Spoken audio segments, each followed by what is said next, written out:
తాకట్టులో ఉన్న బంగారాన్ని విడిపించి ఆ రోజు ఆన్లైన్ రేటుకే మేము కొంటాం. Sharma gold company. వాగర్థావివ సంపృక్తౌ వాగర్థ ప్రతిపత్తయే జగతః పితరౌ వందే పార్వతీ పరమేశ్వరౌ. సదాశివసమారంభాం శంకరాచార్య మధ్యమాం అస్మదాచార్య పర్యంతం వందే గురుపరంపరాం.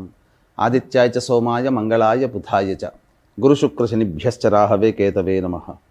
శృంగేరి జగద్గురు పీఠాధిపతులకి కంచిపీఠాధిపతులకి నమస్కారములు తెలియచేసుకుంటూ కార్యక్రమాన్ని ప్రారంభిద్దాం.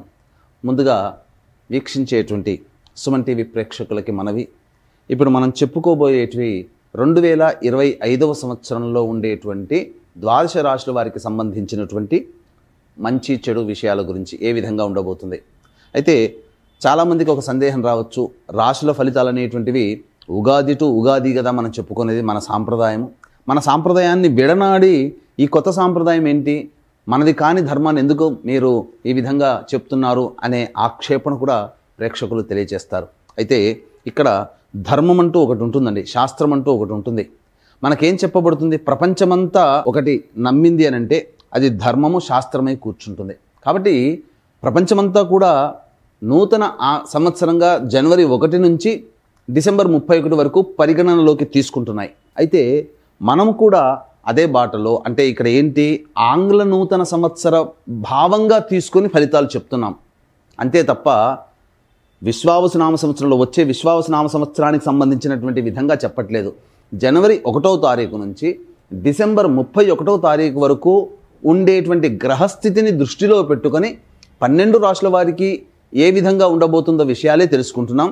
మళ్ళీ మన సాంప్రదాయం ప్రకారం ఉగాది సందర్భంగా వచ్చే విశ్వావసునామ సంవత్సరంలో 12 రాశుల వారికి ఉగాది టు ఉగాది సంబంధించినటువంటి శుభ అశుభ ఫలితాల గురించి మళ్ళీ మీ ముందుకు వచ్చే ప్రయత్నం చేస్తాను. ఇప్పుడు చెప్పబోయేటువంటి మాత్రం కేవలం ఆంగ్ల నూతన సంవత్సరంగా అనగా 2025వ సంవత్సరంలో జనవరి 1 నుంచి డిసెంబర్ 31 వరకు మాత్రమే ఉండగలిగేటువంటి ఫలితాల గురించి చెప్పేటువంటి ప్రయత్నం చేస్తాను. కాబట్టి ఈ చిన్న గమనికని మీరు గమనించవచ్చని చెప్తున్నాం. ధనుస్సు రాశి వారికి జనవరి 1 నుంచి డిసెంబర్ 31వ తారీఖు వరకు 2025వ సంవత్సరంలో ఏ విధంగా ఉండబోతుందో తెలుసుకునే ముందు గ్రహ సంచారం తెలుసుకుందాం. మే 9వ తారీఖు వరకు గురువు వృషభ రాశిలో, తదనంతరం 9వ తారీఖు నుంచి మే నెల నుంచి మిథున రాశిలోకి గురువు సంచారం, అలాగే సెప్టెంబర్ 28 నుంచి నవంబర్ 11 వరకు కర్కాటకంలో, మళ్ళీ నవంబర్ 12 నుంచి డిసెంబర్ 28 వరకు అదే కర్కాటకంలో గురుడు వక్రీకరించి ఉండడం. ఇక తదుపరి గమనించుకున్నట్లయితే 16వ తారీఖు ఏప్రిల్ వరకు శని కుంభరాశిలో సంచారం చేస్తుండడం, 16 ఏప్రిల్ నుంచి అక్టోబర్ 19 వరకు మీనరాశిలో, అలాగే ఈ మధ్యలో జూలై 8 నుంచి అక్టోబర్ 9 వరకు మీనరాశిలోనే శని వక్రీకరించే స్థితి పొంది ఉండడం. ఇక అక్టోబర్ 10న గురువు శని భగవానుల వారు కుంభంలో వక్రీకరించి స్థితి పొంది ఉండడం. ఇక గమనించుకున్నట్లయితే రాహుకేతులు 15 మే వరకు రాహువు మీనరాశిలో, కేతువు కన్యారాశిలో, 16 మే నుంచి కేతువు సింహరాశిలో, రాహువు కుంభరాశిలో. ఇక మిగతా కుజ, రవి, శని, శుక్ర, బుధ ఈ సంబంధించినటువంటి గ్రహాలు వాటి యొక్క గమనాల ప్రకారము సంచరిస్తూ ఉంటుంటాయి. అయితే ఈ యొక్క ధనుస్సు రాశి వారికి ఏ విధంగా ఉండబోతుంది అనేటువంటి విషయాన్ని కనుక గమనించుకున్నట్లయితే ఈ సంవత్సరం ధనుస్సు రాశి వారు ముఖ్యంగా గురుబలం అత్యధికంగా ఉన్నటువంటి జాతకులుగా చెప్పవచ్చు. అలాగే కొంతకాలము ఈ శని భగవానుల వారు, అంటే గత 2 సంవత్సరాలుగా ఏలిన నాటి శని దోష ప్రభావం పోయింది, ఇక సంతోషమే అని అనుకున్నటువంటి తరుణంలో కొన్ని నెలలు అర్ధాష్టమ శని దోష ప్రభావంతో గురవుతారు. కాబట్టి అలాగే రాహుకేతుల యొక్క ప్రభావం కూడా చక్కగా 9వ స్థానము మరియు 3వ స్థానంలో రాహుకేతుల యొక్క సంచారము మే నుంచి ఉంటుంది. కాబట్టి చాలా ఒక గురువు మాత్రమే మిమ్మల్ని ఎల్లవేళలా రక్షిస్తూ ఉంటుంటాడు. అయితే ఇక్కడ గమనించాల్సినటువంటి అంశం ఏంటంటే కొన్ని రోజులు మాత్రం, ఒక 45 రోజులు మాత్రము గురువు మీకు యోగంగా ఉండట్లేడు. ఆ 45 రోజులు ఏంటి, ఆ సమయంలో ఎలాంటి పరిహారాలు పాటించుకోవాలి, అలాగే శని భగవానుల వారు ఎప్పుడు ఎలాంటి స్థితిలో మనకు యోగాన్ని కలగజేస్తున్నాడో, అవయోగాలు ఎప్పుడు ఉంటాయి, రాహుకేతుల ప్రభావం, మిగతా కుజ రవి గ్రహాల యొక్క ప్రభావము అనేటువంటి విషయాల గురించి చాలా సవివరముగా తెలియచేయడానికి ప్రయత్నం చేస్తాను. ఇక ముందుగా గమనించుకున్నట్లయితే ఇక గురు భగవానుల వారు 9 మే వరకు కూడా వృషభ రాశిలో సంచారం చేస్తున్నాడు. కాబట్టి మార్చి వరకు కూడా వక్రీకరించినటువంటి స్థితి కారణం చేత, జనవరి నుంచి మార్చి వరకు కూడా 6వ స్థానంలో గురువు వక్రీకరించినటువంటి కారణం చేత పంచమ కోణ ప్రభావాల్ని ఇస్తున్నాడు. అంటే అద్భుతమైనటువంటి యోగము 9వ తారీఖు మే వరకు ఉంటుంది. తదనంతరం మళ్ళీ 7వ స్థానంలోకి ప్రవేశం చేస్తున్నాడు. తద్వారా ఈ గురువు గారు కూడా చక్కగా యోగించేటువంటి స్థితిలో మీకున్నారు. ఎప్పటి నుంచి? మే 9 నుంచి సెప్టెంబర్ 28వ తారీఖు వరకు గురువు గారు మిథున రాశిలో సంచారం చేస్తున్నారు. ఇక గమనించుకున్నట్లయితే సెప్టెంబర్ 28 నుంచి నవంబర్ 11 తారీఖు వరకు కర్కాటక రాశిలో సంచారం చేస్తున్నాడు. ఇది కాస్త అవయోగాన్ని కలిగించేటువంటి సమయం. ఎందుకనంటే రాశి నుంచి 8వ స్థానంలో గురుగ్రహ సంచార ప్రభావం చేత కొన్ని ఇబ్బందికర పరిస్థితులు అనేటువంటివి కలుగుతాయి. ఇక ఈ సెప్టెంబర్ 28 నుంచి నవంబర్ 11 వరకు ఈ గురువు గారు 8వ రాశిలో సంచారం చేస్తున్నందువల్ల ఏమవుతుంది? ప్రధానంగా గురువు అంటే ఎవరు? విద్య, ధనము, కీర్తి ప్రతిష్టలు. కాబట్టి ఈ మూడింటికి సంబంధించినటువంటి పనులలో అనుకూలత. కాబట్టి వీటికి సంబంధించినటువంటి సమస్యలు ఎదురవుతాయి. సంతానం కోసం ఎదురు చూసేటువంటి వాళ్ళకి సంతాన నష్టము, అనగా దంపతులకి, స్త్రీలకి మిస్క్యారీస్ అవుతుండడం సెప్టెంబర్ 28 నుంచి నవంబర్ 11 మధ్య కాలంలో ఉండవచ్చు. కాబట్టి జాగ్రత్తలు పాటించాలి. లేదు, విద్యార్థులకైతే ఇబ్బంది గడ్డు కాలము.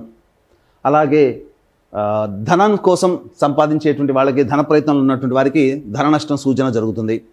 ఈ సమయంలో ఏ పనులు అనుకుంటారో ఆ పనులన్నీ కూడాను ఆటంకాలతో కలుగుతూ ఉంటుంటాయి.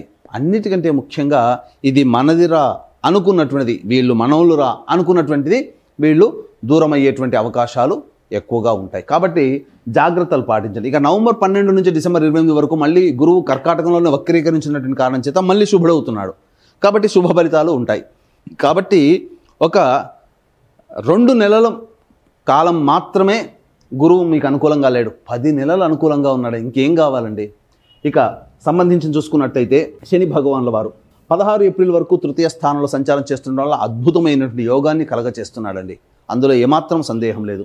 అయితే 16 ఏప్రిల్ నుంచి అక్టోబర్ 9 వరకు మీనరాశిలో సంచారం చేస్తున్నాడు. అర్ధాష్టమ శని దోష ప్రభావం. అయితే ఏప్రిల్ 16 నుంచి అక్టోబర్ 9 వరకు అర్ధాష్టమ శని దోష ప్రభావంతో ఉంటారా అంటే జూలై 8వ తారీఖున వక్రీకరించే స్థితి పొంది ఉంటున్నాడు మీనరాశిలో. అప్పుడు ఏమవుతుంది? అర్ధాష్టమ శని దోషం కాస్త మళ్ళీ యోగకారకుడుగా మారుతున్నాడు జూలై 8 నుంచి అక్టోబర్ 9 వరకు. కాబట్టి ఏప్రిల్ 16 నుంచి మే 16, జూన్ 16, 2 నెలలు, తర్వాత ఈ 22 నెలలు, అంటే ఎంత? 82 రోజుల పాటు మీకు ఈ యొక్క శని భగవానుల వారు అర్ధాష్టమ శని దోష ప్రభావాన్ని కలగచేస్తున్నారు. ఇది వాస్తవంగా గుర్తుంచుకోండి. కాబట్టి శని భగవానుల వారు కూడా యోగదాయకమే అనేటువంటి విషయాన్ని మీరు గమనించుకోవాలి.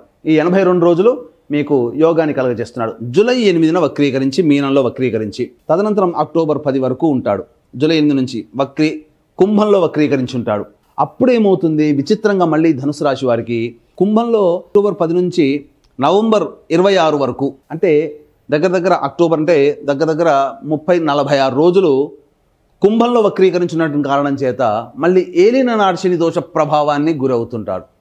కాబట్టి చూసుకున్నట్లయితే ఈ యొక్క శని ప్రభావం అనేటువంటిది మీకు ఏప్రిల్ 16 నుంచి జూలై 8 వరకు, మళ్ళీ అక్టోబర్ 10 నుంచి నవంబర్ 26 వరకు అర్ధాష్టమ శని, ఏలిన నాడు శని దోష ప్రభావాన్ని కలిగి ఉంటాడు ఈ యొక్క శని భగవానుల వారు. తద్వారా ఏమవుతుంది? విచిత్రంగా కొంత ఇబ్బందికర పరిస్థితులు అనేటువంటివి కలుగుతున్నాయి.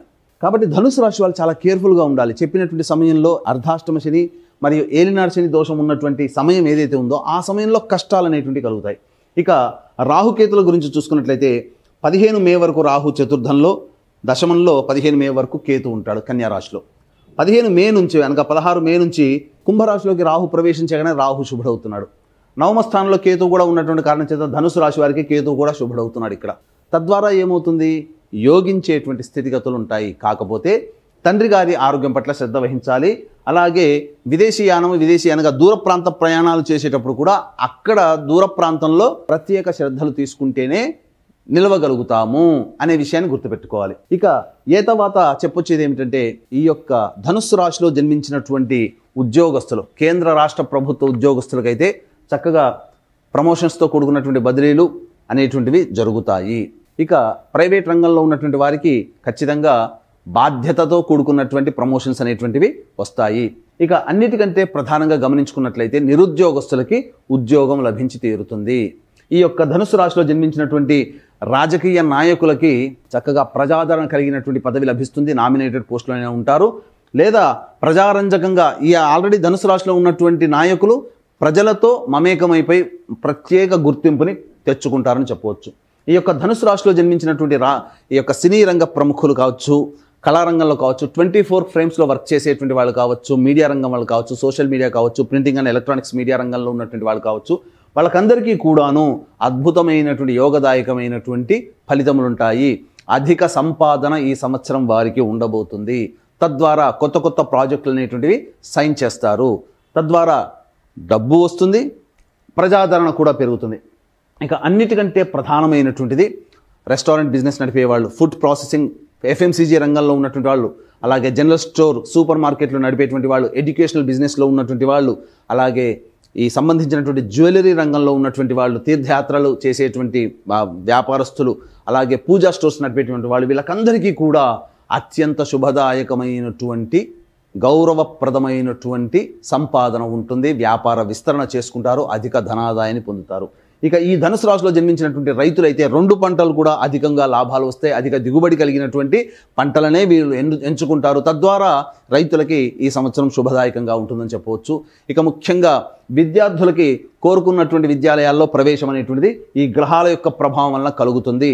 అలాగే ఈ సంబంధించినటువంటి చూసుకున్నట్లయితే ఈ జూలై 8వ తారీఖు నుంచి అక్టోబర్ 10వ తారీఖు వరకు ఉన్నటువంటి సమయంలో వీరు విద్యార్థులు విదేశీయానం చేసేటువంటి ప్రయత్నాలు యోగిస్తాయి. ఇక గమనించుకున్నట్లయితే ధనుసు రాశిలో జన్మించినటువంటి లాయర్లు కానీ, లేకపోతే ఎలక్ట్రానిక్స్ అండ్ కంప్యూటర్ రంగంలో ఉన్నటువంటి వాళ్ళు కానీ, సాఫ్ట్వేర్ వ్యాపారస్తులు, ఉద్యోగస్తులు, వీళ్ళకందరికీ కూడాను చక్కటి ఆదాయం కలిగినటువంటి జీవన విధానము ఉంటుంది. ఈ ధనుసు రాశిలో జన్మించినటువంటి వాళ్ళకి స్టీల్ రంగం కానీ, ఎడిబుల్ ఆయిల్స్ రంగంలో కానీ, తోలు చర్మ వ్యాపారస్తులు ఎవరైతే ఉంటారో వాళ్ళకందరికీ కూడాను ఏప్రిల్ 16 వరకు అద్భుతమైనటువంటి యోగ కాలము. మళ్ళీ జూలై 8 నుంచి అక్టోబర్ 10వ తారీఖు వరకు కూడా యోగ కాలమే. ఈ యొక్క 2 కాలాల్లో సంబంధించినటువంటి చెప్పినటువంటి వృత్తులు ఉన్నవాళ్ళు మంచి శుభ ఫలితాలు అనేటువంటివి పొందుతారు. ఇక గమనించుకున్నట్లయితే ఈ యొక్క సంబంధించినటువంటి ధనుసు రాశిలో జన్మించినటువంటి వారు స్పెక్యులేషన్ రంగంలో ఉన్నటువంటి వారికి అధిక ధనాదాయము వచ్చి తీరుతుంది. అందులో సందేహం అంటూ ఏమీ లేదు. అయితే నిరుద్యోగస్తులకి ఏ సమయంలో ఉద్యోగం లభించబోతుంది అన్నప్పుడు ఫిబ్రవరి 11 నుంచి మార్చి 12వ తారీఖు వరకు ఉన్నటువంటి కాలంలో ఈ సంవత్సరంలో వారికి ఉద్యోగం లభిస్తుంది నిరుద్యోగస్తులకి. లేదా ఈ యొక్క ప్రమోషన్స్ లిస్టులో ఫిబ్రవరి 11 నుంచి మార్చి 12 వరకు ప్రమోషన్స్ లిస్టులో ఉంటారు. ప్రమోషన్స్ వస్తాయి ఉన్నటువంటి ఉద్యోగస్తులకి. అయితే ఇంకా మే 13 నుంచి జూలై 14వ తారీఖు వరకు ఉన్నటువంటి సమయం ఏదైతే ఉంటుందో అద్భుతమైనటువంటి సమయముగా చెప్పవచ్చు ఈ యొక్క సంబంధించినటువంటి రాశిలో జన్మించినటువంటి వారు. ఇక గమనించుకున్నట్లయితే ప్రధానంగా అక్టోబర్ అనగా సెప్టెంబర్ 16వ తారీఖు నుంచి నవంబర్ 15వ తారీఖు వరకు ఉన్నటువంటి కాలం కూడా మీరు విదేశీయానం చేసేటువంటి పరిస్థితులు గోచరమవుతున్నాయి ఉద్యోగస్తులకు. అయితే అనగా దూర ప్రాంత బదిలీలు కానీ, ప్రమోషన్స్తో కూడుకున్నటువంటి బదిలీలు కానీ ఈ యొక్క సెప్టెంబర్ 16 నుంచి నవంబర్ 14వ తారీఖు వరకు ఉంటుందని చెప్పవచ్చు. ఇక అన్ని విధాలుగా చూసుకున్నట్లయితే ఈ యొక్క రాశిలో జన్మించినటువంటి స్త్రీలు ఎవరైతే ఉంటారో వాళ్ళకి కుటుంబంలో గౌరవ మర్యాదలతో కూడుకున్నటువంటి జీవన విధానం ఉంటుంది. మీ మాటకి విలువ ఇస్తారు. స్థిర చరాస్తులు అనేటువంటి కొనుగోలు చేస్తారు. బాధ్యతల్ని నెత్తి మీద వేసుకుంటారు. తద్వారా మీరు ఆ బాధ్యతల్ని నెరవేర్చుకోవడం కోసం కష్టాలు పడక తప్పదు. కాబట్టి కష్టం ఉంటుంది.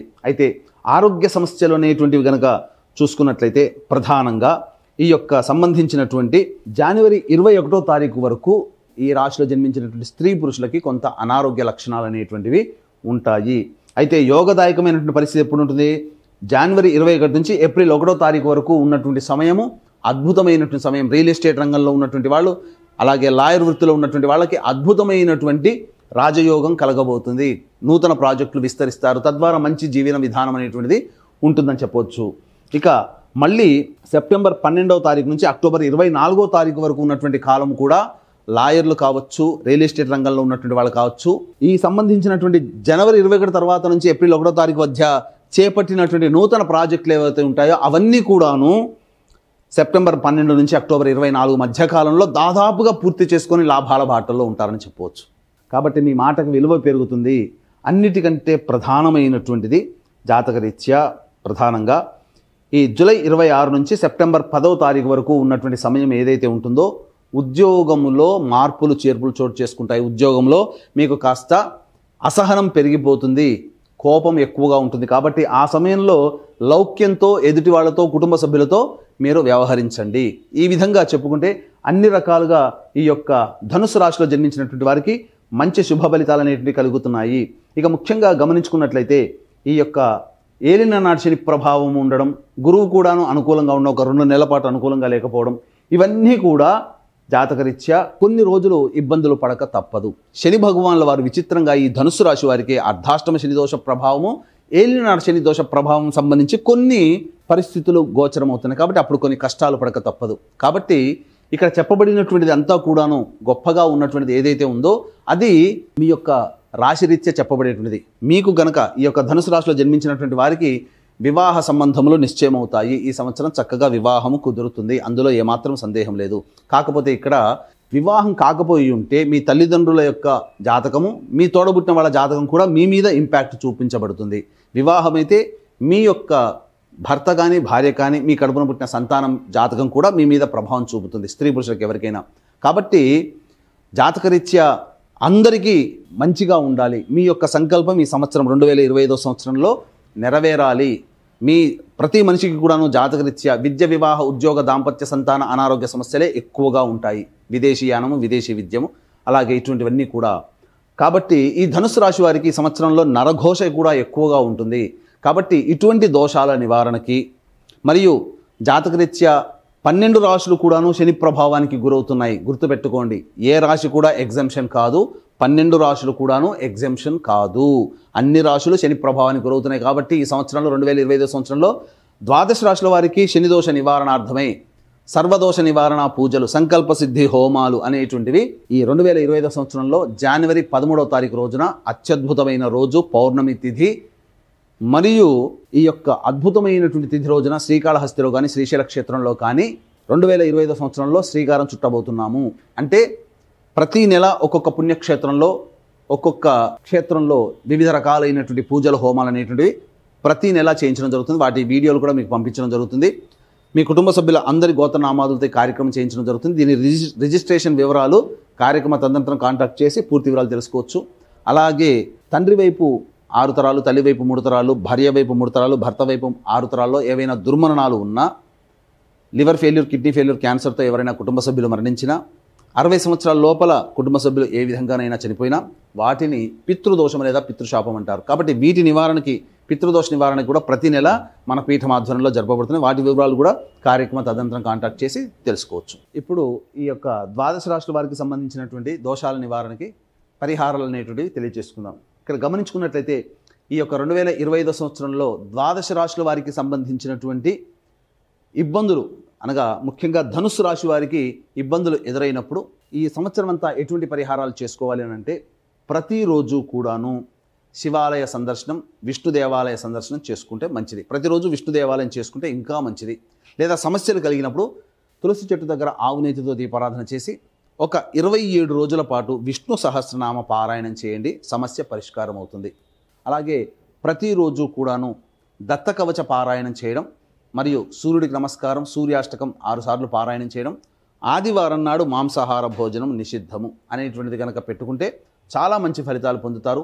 ఇక చెప్పినటువంటి విషయాల కంటే విభిన్నంగా మీ యొక్క జాతకం ఉంది అని అంటే, మీ యొక్క జాతకంలోని నడుస్తున్నటువంటి దశాంతర్దశల యొక్క ప్రభావాలు కావున దగ్గరలోని మంచి ఉపాసనాపరులైనటువంటి పండితుల్ని, జ్యోతిష పండితుల్ని సంప్రదించి వారి సలహాలు, సూచనలు కనుక పాటించి మంచి ఫలితాలు, మంచి జీవనాన్ని పొందుతారని ఆశిస్తూ సర్వం శ్రీ ఉమామహేశ్వర పరబ్రహ్మార్పణమస్తు.